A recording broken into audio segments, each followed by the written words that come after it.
Jadidchilik yoki jadidizm.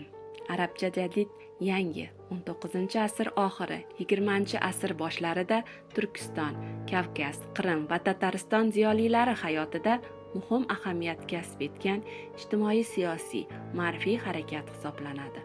Dastlab jadidchilik 19-asrning 80-yillarida Qrimda vujudga keladi. 19-asrning 90-yillarida O'rta Osiyoda tarqaladi.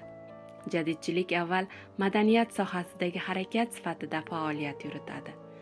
Bu oqim vakillari taraqqiyot uchun kurashish, turkiy tillarni rivojlantirish, ushbu tillardagi adabiyotlarni boyitish, dunyoviy ilmlarni o'rganish, fan yutuqlaridan foydalanish hamda ayollar va erkaklar tengligi uchun kurashishga chaqirgan.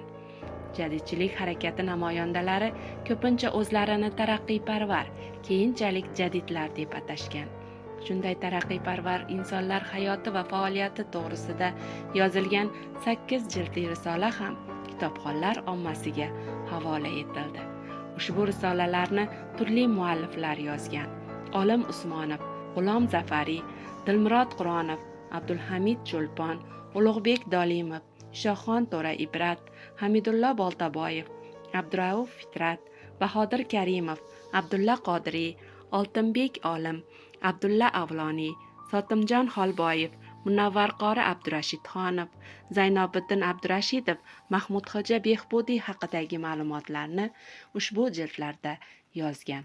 To'plam 2022-yilda Yoshlar nashriyoti uyida yumshoq muqovada lotin yozuvida nashr qilingan. Loyihaga Yoshlar ishlari agentligi direktori Alisher Sa'dullayev rahbarlik qilgan.